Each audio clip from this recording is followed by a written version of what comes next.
সন্ধ্যা আনুমানিক 7টা থেকে 7:45টার দিকে আমরা সংবাদ পাই।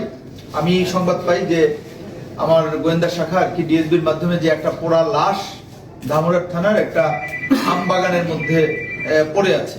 সাইমেলটেনিয়াসলি কিছুক্ষণের মধ্যে অফিসার ইনচার্জ ধামরাট থানাও আমাকে ফোন করে যে এই ধরনের একটা ঘটনা ঘটেছে।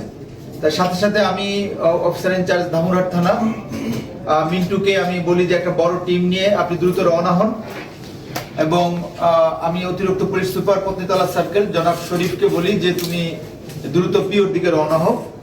তখন প্রচুর পরিমাণ বৃষ্টি হচ্ছিল এবং এই বৃষ্টির মধ্যেই তারা রওনা হয়, এবং আলৌকিকভাবে হোক আর যাই হোক ওই যিনি মারা গেছেন তারই সন্তান ওই একই সময় ধামরাট থানা এসেছে তার মায়ের মিসিং জিডি করার জন্য।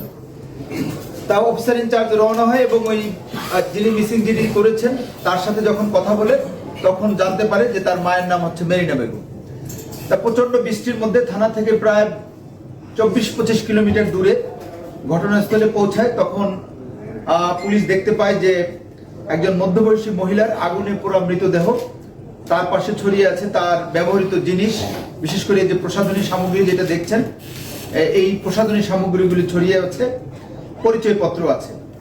এবং এরপরে যে ব্যক্তিটা থানায় ডায়েরি করতে আসছিল তাকেও ফোন করে বলা হয়েছে যে এখানে একজন মহিলার লাশ পাওয়া গেছে। তিনিও পুলিশের গাড়ি পিছনে পিছনে বৃষ্টির মধ্যে আসতেছিলেন মোটরসাইকেলে, এবং এসে এই লাশ দেখে, বিশেষ করে এনআইডি কার্ডটা পড়েছিল সেটা দেখে তিনি শনাক্ত করেন যে তার মা 3-4 দিন আগে বের হয়ে গেছিলেন এবং এই লাশটা তার মায়ের। তো তাৎক্ষণিকভাবে বিষয়টা আমরা সিআইডি এবং পিবিআই কে আমরা অবহিত করি, এবং বিষয়টা আমরা খুব সিরিয়াসলি আমরা অতিরিক্ত পুলিশ সুপার শরীফ তার নেতৃত্বে আমরা কাজ শুরু করি, এবং নওগাঁ থেকে আমি নিজেই এটা মনিটর করি, এবং আমার সাথে এডিশনাল এসপি ক্রাইম ও কাজ করছিল, এবং আমরা তথ্য প্রযুক্তি, স্থানীয় তদন্ত এবং ডাটা বিশ্লেষণ করি কয়েক ঘন্টা ডাটা বিশ্লেষণ এবং আদার্স করে আমাদের কয়েকজনকে সন্দেহ হয়, এবং এই সন্দেহের ভিত্তিতে আমি শরীফকে অভিযান পরিচালনা করার জন্য নির্দেশনা দিই।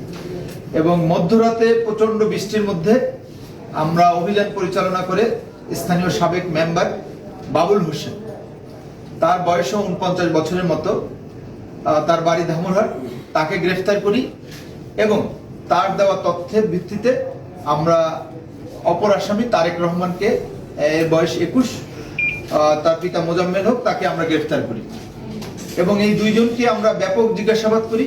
ব্যাপক জিজ্ঞাসাবাদের এক মুহূর্তে তারা আমাদের কাছে স্বীকার করে যে হত্যাকাণ্ডের ঘটনা ঘটেছে, এবং তাদের তথ্য মতে আমরা আপনার হত্যাকাণ্ড যেটা দিয়ে ঘটিয়েছে সেই বেলটা আমরা উদ্ধার করি, এবং ভিকটিমের যে জুতো ফেলে দেওয়া অন্যান্য যে বিষয়গুলো আপনারা সামনে দেখছেন, যে ইভেন তার চিরুনিও আমরা উদ্ধার করি।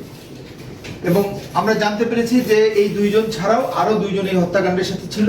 4 জন মিলে তাকে হত্যা করা হয়, এবং তার লাশ যাতে শনাক্ত করা না যায় পরবর্তীতে পেট্রোল ঢেলে তার মুখমণ্ডল সহ শরীরের ঊর্ধ্বাংশ পুড়িয়ে ফেলা হয়। এটা অত্যন্ত, বোতলটাও পাওয়া গেছে, এটার ভিতরে ডিজেল ছিল। অত্যন্ত একটা চাঞ্চল্যকর এবং ক্লুলেস একটা হত্যাকাণ্ড, যদিও আপনারা হয়তো বা দূরত্বের কারণে মিডিয়ায় ওইভাবে আসে নাই, কিন্তু এটা কিন্তু একটা বড় ধরনের ক্রাইম, যে মানুষকে মারার পর তার লাশের উপরের অংশ পুড়িয়ে ফেলা।